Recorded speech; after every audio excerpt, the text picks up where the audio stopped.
wai mea e awa, ka wai hai. Ke kupe no ka waa o poli ahu. He pala Mauna Awa Kea I luna. Paapua hiwi ke ali I ka waa.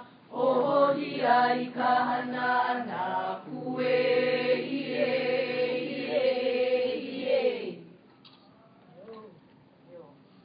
Aloha. That chant says, amongst many things, Mauna Awa Kea is the feeling that brings us all together. I am here in my 5 minutes that I have to just speak truth. I speak truth because there are kupuna to Opio here today, and they have concerns, and they expect me to speak truth. I speak truth because when I say out loud the names of my ancestors, and yes, they are Hawaiian, I must speak truth because they will be in this room with us. But most importantly, I speak truth because my daughters, my children, demand that of me. My ohana come from Avini. My grandfather generations ago was Umihulumaka o Kalani kia I Mauna o Avini, a guardian, a protector. When a little child was brought there, generations ago to be hidden and safeguarded, my grandfather was there, guarding the past. In my genealogy is an ancestor named Mo'o. And I always wondered why that was. Mo'o. Kind of an unusual name, I'd say. I wondered about it until my grandmother, Mabel Kealalawa'e o Manapati from Kohala. We were camping at Anaiho O'Malley, as we did often. My family is a Parker Ranch family. My grandmother said one day, hurry up, we have to pack up and leave quickly. And my mother said, why do we have to do that? She said, big wave coming. We have to get out of here. And my mom said, how do you know? And my grandmother said, the Mo'o told me. We never doubted my grandmother. I was a young child there. We all got out of there and a big wave came, took our whole campsite that day. We never doubted that guidance. Years later, 1980, 81, there was a huge drought in Waimea. My father was the head of water for Parker Ranch. We uncovered Manaua, the rain rock, where the Mo'ovahine Manaua sunbathes. And I became a guardian of Manaua from that day forward, when she brought rain to Waimea, when we took food and laid there. And we have been there ever since. My story really begins there. Because do you think that I ever would have woken up and said, I really want to be in a contested case today? You know, anybody ever did that? Like woke up in the morning and said, today, I think I'm going to become involved in a contested case and let it throw my whole life upside down and get my kids involved, and what about my job, and what will people say? I don't think we ever do that, do we? But one day at Manaua, my daughter who's here today, Kapule, said, Mom, she's here, you know. And I said, who's here? And she said, Manaua, Mom. Manaua. The Mo'ovahine, the lady of the rock is here. And I knew that my grandmother and generations before her, my daughter had inherited the same gift as they. One day my daughter said, Mom, there's another one here today. And I said, who is it? She said, Mom, you know the one? The lady from on top of the lake. I said, well, what does she look like, Kapule? She said, Mom, that's what she looks like, and that's what the design on her kikepa means, Mom. And she's talking to me. Well, as we were leaving, my daughter said, Mom, can you stop? Stop, Mom. And I turned around, and so did she. She looked at me and she said, Mom, Mo'oina Nea said, can you try one more time, Mom? And you know, you guys, for the life of me, I didn't know what she meant. I said, try what? That's how asleep I was at that moment in time in Waimea. I was asleep. And she said, Mom, she said, can you try one more time to stop that telescope that's going up on the mountain? She told me that. And you know, my heart went to my toes that day. I know you understand that. My heart went to my toes that day because I didn't want to do that. Because I knew what that would mean. That would mean that I'll be standing here today. Right? And she said to me, my daughter, Mo'oina Nea told her, tell your mother that if she cannot, it's all right. Because she read me like a book. I told my daughter, why do we have to do that? And tell me what to do. Mo'oina Nea told my daughter that day, and I have no doubt. And I stand here to say it because we have fulfilled that promise to Mo'oina Nea. We have tried one more time. And we've spent a lot of time doing that. And we have felt privileged and gifted to have been chosen to deliver the message that Mo'oina Nea said one more is too much, you folks. One more is not just one more. It's too big. They of the Mauna have coexisted. They have tried their best. They have stood on the Mauna with all of that which has been built on a shade-down mountain. But this time, they cannot do that. Because the Mauna is not just sacred. It is connected to all parts of the world in sacred ceremony, practices, traditions, knowledge. I stand here to say that my daughters are seers. Yeah, just like in the old days, you guys, all you Kanakas in the room. Yeah. My daughters are seers. They see things. They are related. Those are our, not just our ancestors, those are our family members up there. I don't know about you folks, but I spend much time on the Mauna. In fact, that's what I'm most thankful for being in this contested case hearing. You know what happened? I spend once a month up there on the Mauna. What about you guys? You are going to make a tremendous decision here that's going to affect me, my children, children to come. I don't know how often you are on my Mauna. I don't know how often you go up there and pray up there, or ceremony up there, or heal things from up there, or connect places from up there, or expand yourself from up there. But let me tell you, I am there. I am there all the time, following deep ceremony that is taught to me by my daughter, Avani, who is learning from them. And they might have to leave the top. And if they do, they take their elemental forces with them. They might have to leave the top because they say it won't be the same there. The weather, the environment. To connect 18 stars to the top of a Mauna, you got to go down deep. And if you think that that doesn't hurt me, it does.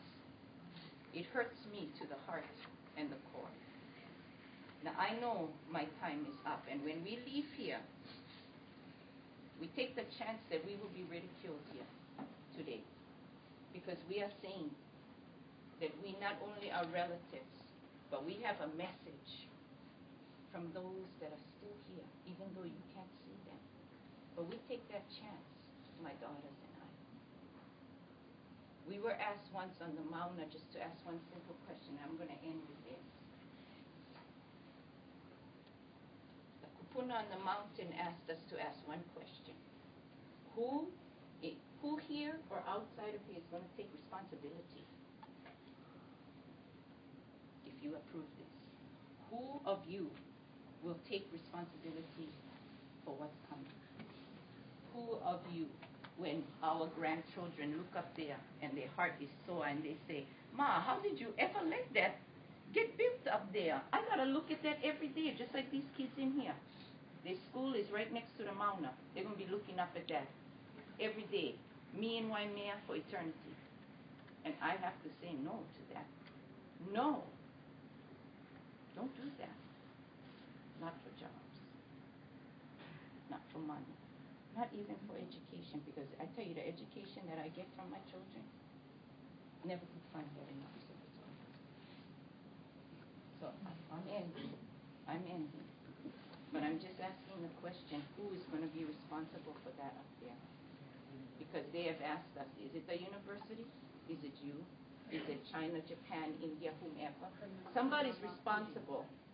And I'm just asking, who is that going to be? Because you know what? It's not going to be us. Because we have answered Mo'oina Nea, we have delivered the message, we are free of responsibility, and we speak truth. Ew.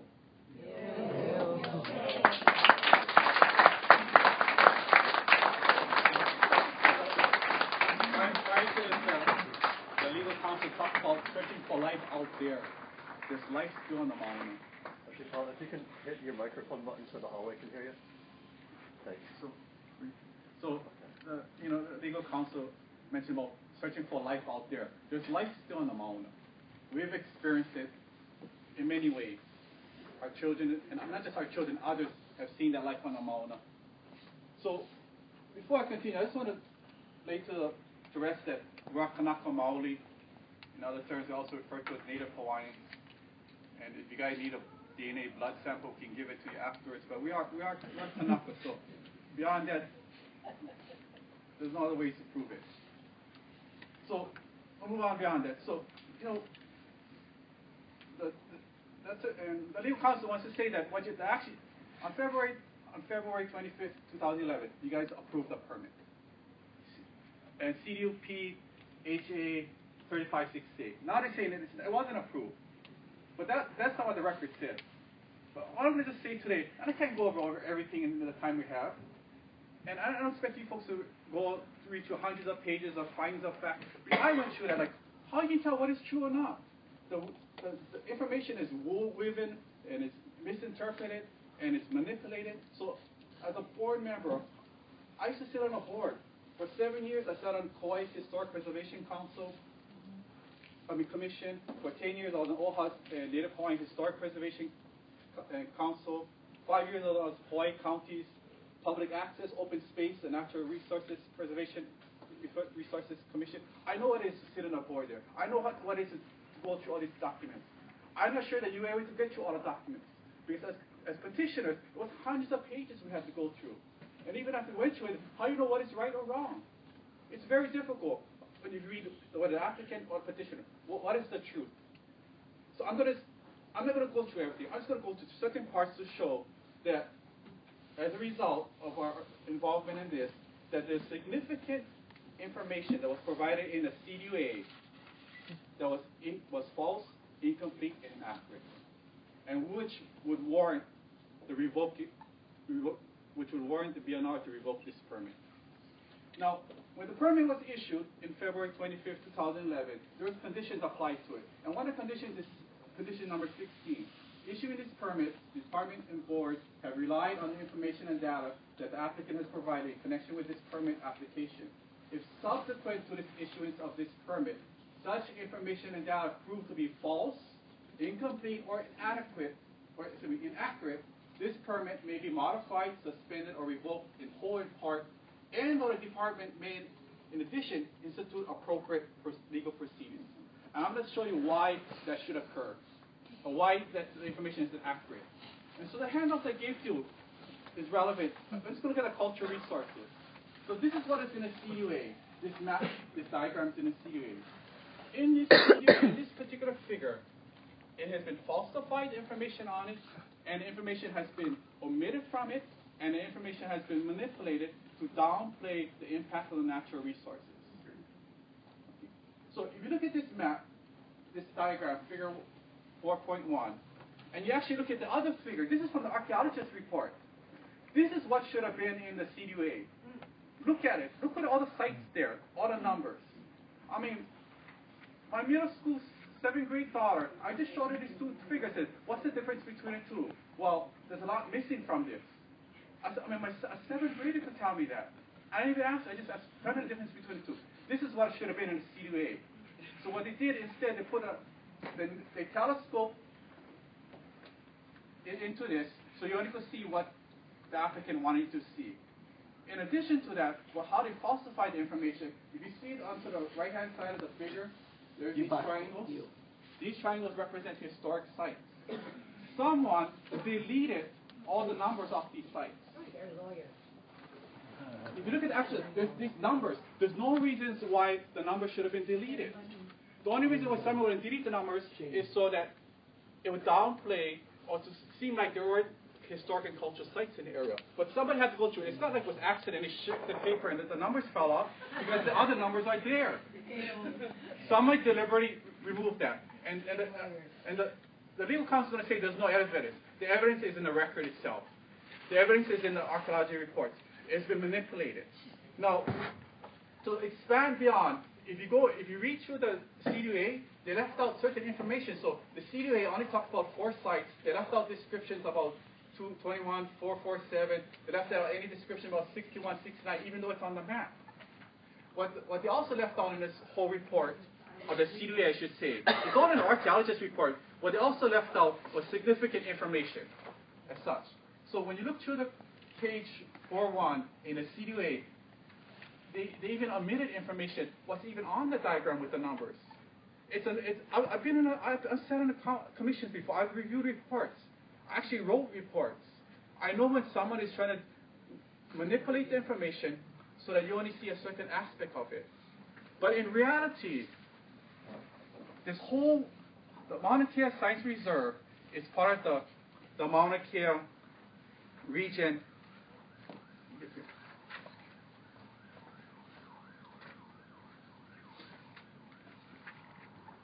Excuse me a second here. Okay, so the Mauna Kea Science Reserve is in the Mauna Kea Summit Region Historic District. What does that mean? This whole part here is part of the historic district.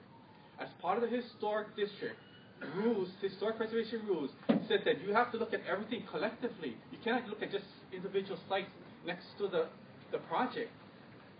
None of the reports have done that. I've been through all the archaeology reports, numbers of them, back and forth. None of them mention what is the impact of this project upon the collective sites within that area. And the sites we're referring to, the sites we're talking about, are these shrines. These shrines that are there on the summit there, in the area where this TMT is going to be proposed to be built. These are shrines that have connections with our ancestors, our kupunas, and even with us today. These are where our kupunas used to pray. And you know what's so remarkable about all these reports? No one ever asked a Hawaiian or Kanaka Maoli what those shrines were. We've been up to those shrines, and our daughter, they shared what those shrines were. There were places they did pilgrimages up to the Mauna. They connected with those of the heavens and the earth. There were prayers were done in these shrines. However, no information is talked about how it's going to impact these shrines, even though the TNT is going to be built amongst these shrines. Another thing, they left out all these other things they call find spots. The find spots, the legal counsel is going to argue that the find spots are modern. They're not modern. The problem is, a full analysis has never been done of it. You look in the archaeology report, they have never completed determining what they are or not. So if there's a stone there, they don't know what the stone is or how long it's been there, unless there's some cultural matter or materials near there. Some of these sites that they call in find spots because they cannot figure what they are left in limbo. They're not given a historic preservation number, but they're significant. There might be a handful that are modern in context if somebody went there, but most of them are not modern as implied. Yeah, wait 20 minutes. Thank you. So let's just go. So there's significant information that's been falsified, that's inaccurate or incomplete in the historic, and it has to do with cultural resources and historic preservation. It has to do with cultural resources and historic properties on this mountain as part of the CDA. Significant things that were left out of it. or it's being downplayed. Let's go to the natural beauty. You know, part of one of the criteria is how do you improve upon the existing, or how do you preserve the existing characteristics of the land? It's natural beauty and open space. This project will not do that. Right now, there's nothing there. If you go on the plateau where it's proposed to build the TMT, there's nothing there on this plateau. And when you go to what they call mitigation for this, there's a couple of mitigations they refer to. One of the mitigations for this project is it says, well, we're not going to build on the summit.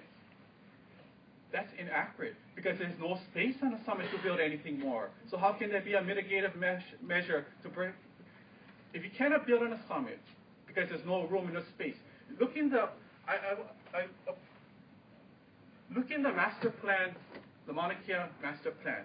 They will tell you that for the size of this proposed telescope, there is no more space on the mountain, on the summit there, to put any more telescopes there. So that's why they're moving down to the northern plateau.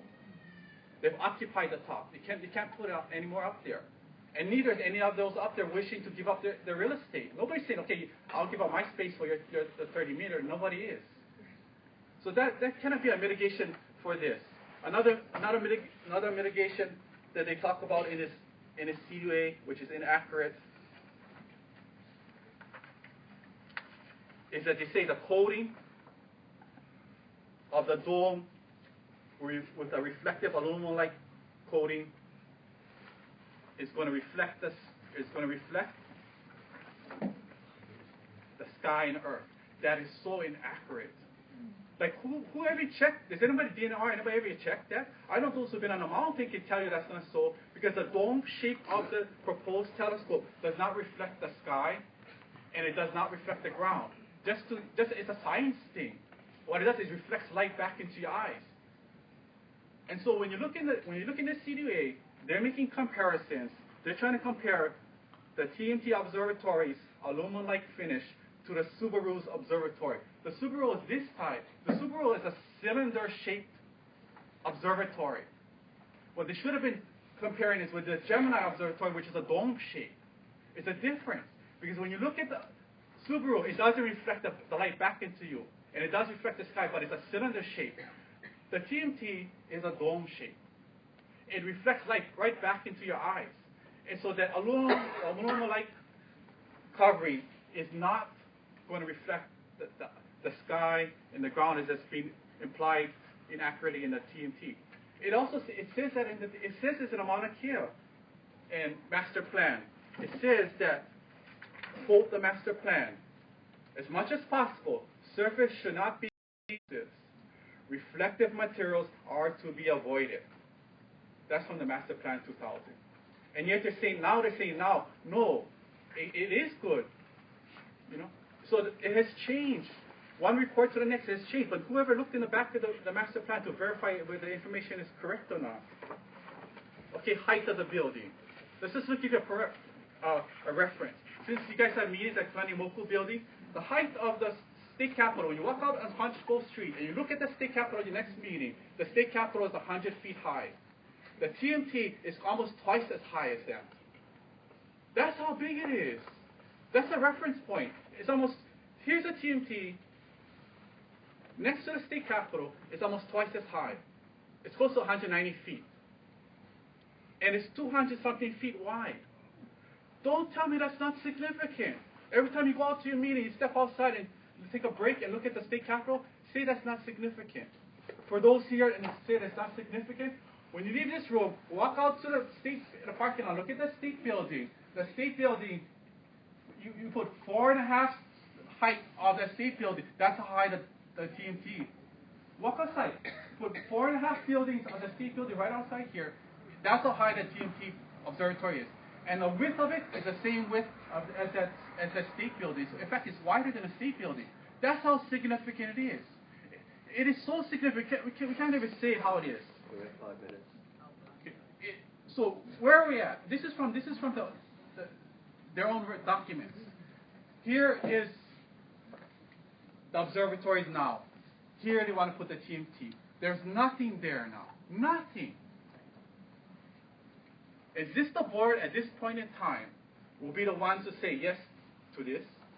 Where the previous boards, how did we get to a point where it's, all the records and documents says the impacts are already substantial and significant on the Mauna?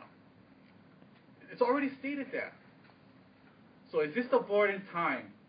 In the history books we'll read that this is the board that approved this? Or in the book of the universe at some time, would they, at this point in time, says, this is not significant? It is. There's nothing there on the northern plateau. The mountain is still sacred. And there's as those guardians of the mountain have shared with us, life forces and energies come into the mountain there. And energies also leave the top of the mountain. It's a pico. It's a pico, just like the pico at the top of your head. Already significant disturbances, both physical and energetic disturbances, have occurred on top of the mountain. But they say this is one too much. Due to its size and the scale of it, this is one too much. It's just going to push everything off balance, out of harmony. And the only thing that nature can do and those guardians can do is protect itself. And whether it's a shaking of the mountain, or whether there's tutupele coming down here, you know, they're not there to. Those are the mountains just there to protect things and keep things in balance. But this one will push things way off balance more than it has done already. So in concluding, and I'll give you my written testimony afterwards as a copy, but I'd also like to mention that the Office of Hawaiian Affairs, in regards to this contested case, the Office of Hawaiian Affairs Board of Trustees passed the following resolution on January 3rd, 2013 that states, a resolution urging the Board of Land and Natural Resources to exercise the highest possible level of stewardship and to afford the strongest consideration to the rights and practices of Native Hawaiians and sacred sites affected by proposed developments, including those on Mauna Kea and the Conservation District Use application process. And in closing, there's so much to go through in this time. I can only point out a few of it. But if you want to see the rest of it, read the petitioner's responses. Read the petitioner's findings of facts. If you want to find out more what the mountain has said to us, read our testimony. It's in our testimony. And I'm not sure everyone, as a board member, you had a chance to read through everything. But if you want to know more what they say on the mountain and who's on the mountain, read our testimonies that was previously submitted. Other than that, we just want to say, we say our Mauna Kea is our pico is still sacred. Have we as humanity spoken what is sacredness? Sacredness of the land, our connection to the land. Money. Sacredness of all things. There's sacredness within each of us. That's what the mountain has told us and shared with us. There's sacredness within each of us. Now this project is so huge, it's so big. 18 stories. The university couldn't even put this building up on the campus. It's so huge. Mm-hmm. They couldn't even build it on Kauai. The Coconut Height level wouldn't have allowed them to build it on. You couldn't even build it in the county of Maui. Our county has a code where 90 feet in a commercial and resort area is a height limit. Except for Hilo, there's a few places you can build 120 feet. Now, why does the county have these protections to protect the open space and natural beauty, cut off at 120 feet and actually at 90 feet in the rest of the island? How can we allow that 3 times more on the Mauna? 18 stories. You can't even build that here on down below that. How can that justify putting it on the top of the Mauna? You couldn't even build it on Kauai. You couldn't even build it on Maui, in the county of Maui. So why at this time that we say, okay, it's all right, you can build it on top of the mountain? The most sacred point. But we don't want to put it on Mount Fuji because there's a connection. There's a mountain to us, there's a connection to Mount Fuji.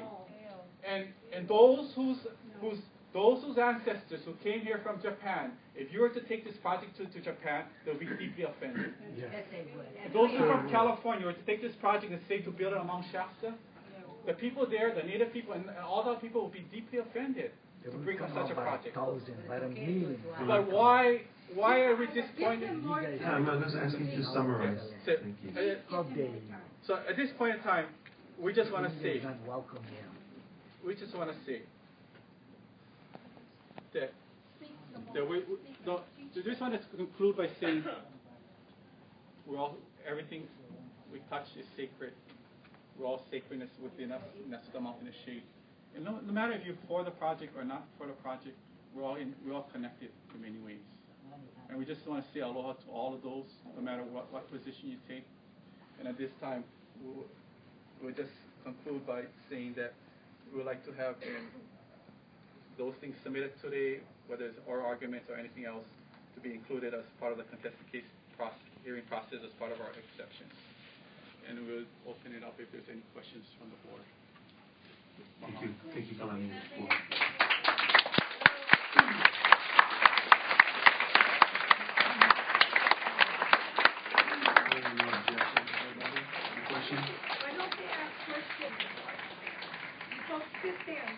It's not anti-Kalani. It's I have a question, but if you allow me to answer the question. Sure. Okay. It's a question of four. My question is, should this be allowed to go forward? Would you stop going to the mountain? What a tricky guy. You pull a trick. No, that's a fair question. I'm doing my job, okay? That's a fair question. Right on, but you can't smile. It's her turn. You're taking time away from her. Yeah, I'm okay with that question, of course. Well, I think you should apologize to her. No apologize to me. I will never stop going to the mountain. But that is different from saying what I will have to do when I go up to the mountain. I cannot just chant those chants of reverence when I get up there. I'm going to have to be bowing down to ask forgiveness every single time I get to the top. I'm going to be eha every time because I failed. Because I failed Mo'oinanea, and I failed Poliahu, and Kipupu, and Lilinoe, and Lihau, Kukaha'ula, and all the rest. But I would never allow anyone or anything to stop me from doing what I need to do to pass on to my girls, which is our traditions, which is our you to go down in the books or not at all. As you are the ones who said, yes, go build that monstrosity up there. I don't wish that for you. So my heart is full of compassion more for you today than for me, because I know it's difficult. I know it is.